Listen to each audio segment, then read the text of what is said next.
video on these nuts, which I got free from Lidl. So they are part of the little app where you get free gifts for spending certain amounts of money.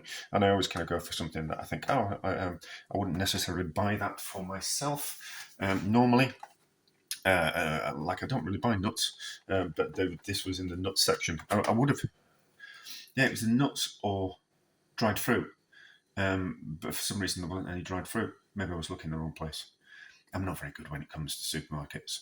Nothing is exactly where I think it should be. Working in kitchens, things are organised in kitchens. Like you've got a dry store where all the dry goods are, and all the things that kind of go together, live together in my kind of idea. So I kind of think if all the things like the eggs should be near the baking things. So if you're making a cake, eggs are in there. So I always kind of think it's things that live in the pantry. But anyway, but supermarkets don't make much sense to me. So maybe I just couldn't find the fruit. So we got cashews instead. And I just kind of thought, well, I'll end up making some biscotti with them. But a bit too big like that. So I was kind of thinking, can we put them actually through? I don't want to chop them, don't want to smash them, don't want to put them in the food processor because that'll just turn them into like a flour. I don't want to do that. I kind of thought, can we put them through the mincer? And so that's what we're going to do. So it's on the biggest blade in the mincer, and I'm just going to put a few through to see what happens, just out of interest. So turn on. And see what happens. Should have had it underneath, shouldn't I? Maybe a little bit too small, but that's what would have happened with the. That's what would have happened with the what we call it with. Why am I losing my words today? Maybe a bit fine, but that's what we're having with the food processor. The only other alternative is to smash them up in the pestle mortar. I don't really kind of want to do that, so that'll be fine. That'll be fine. I think what I'm going to do.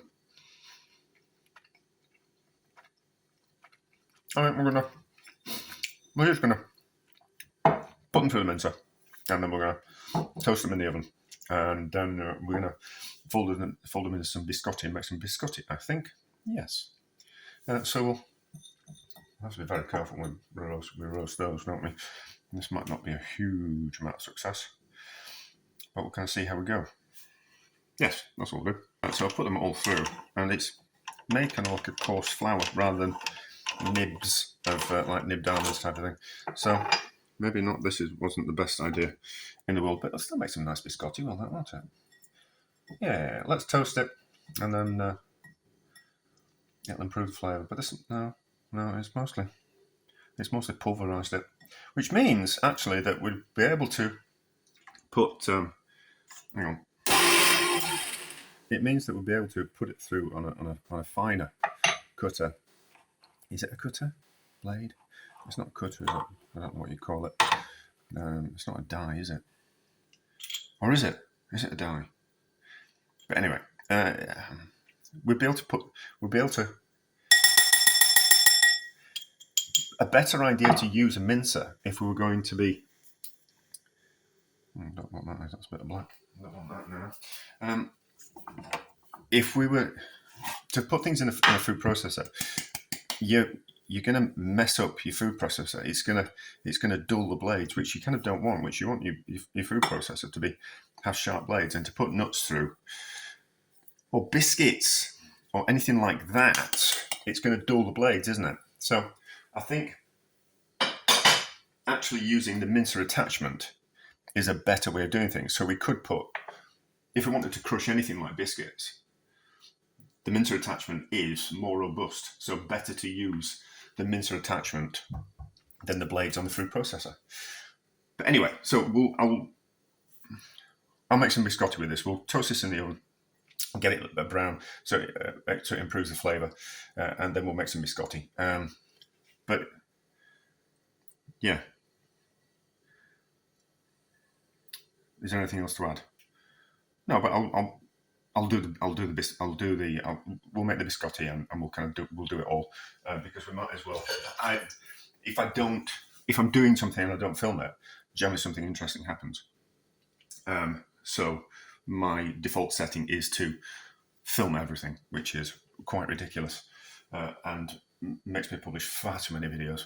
But anyway, so I've mixed the nuts in with the flour, we've toasted them, and then we've whipped up some egg whites because that's what I had in the freezer. Oh, this is probably needed a bigger bowl, but we're here now, aren't we? So next to gently, I should have put this in a bigger bowl. I just wanted to save on washing up. I'll have to do this off camera because otherwise I'm concentrating on two things and you don't need to see me making a mess of this. It'll be fine. It'll be fine. It's self-raising flour, so we're going to lose some volume in the egg whites, but well, you can use whole eggs. I'll put the recipe in the descriptions, but it's basically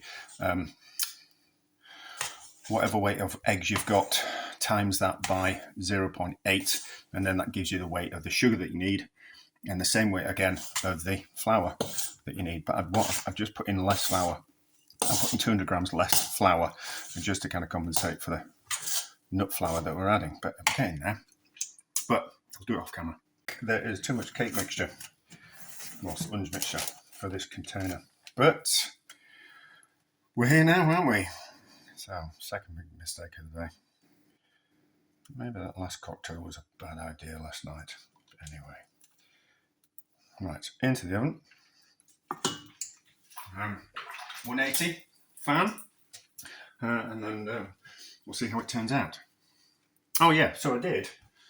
The sugar that I used was a mixture. I had some old brown sugar, the stuff that you put in your coffee, not the soft brown sugar that you make cakes out of.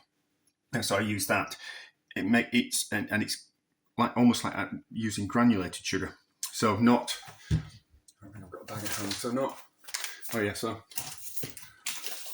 you can whip up egg whites using granulated sugar. It's fine. But this brown sugar has the consistency of granulated sugar, but it still whips up and makes cakes if you're stuck ever, or just want to cut down the cost because granulated sugar is cheaper than caster sugar. But anyway, baked, it's cooled. Let's cut into it and have a taste, and then we'll dry it out. Well, twice bake it again in the oven. It's nice and deep. They're not equal. Made a mess of that, didn't I? That's because I've got a camera in my face. So it feels heavy, but that'll be because of the nuts, won't it? Right.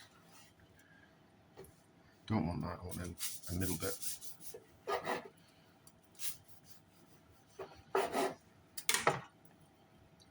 Oh, it's good. Oh, it's good.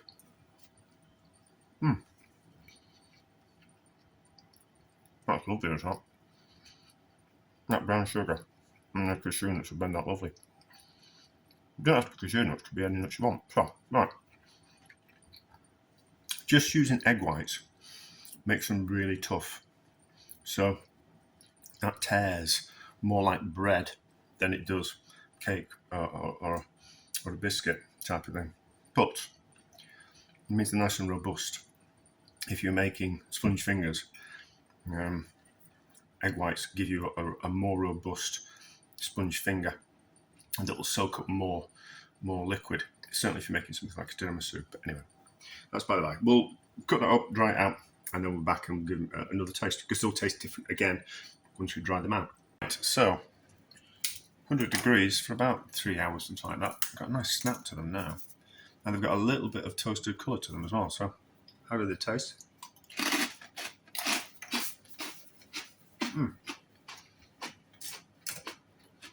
They're nice and crunchy.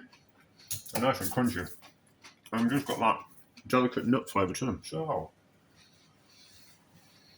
mincing your nuts is a good idea rather than putting them in a food processor. I was kind of thinking, I don't know why I didn't think of it before, but it certainly works. It's a good idea, and it stops your food processor getting a bit blunt. So success, and they're delicious, so a success as well.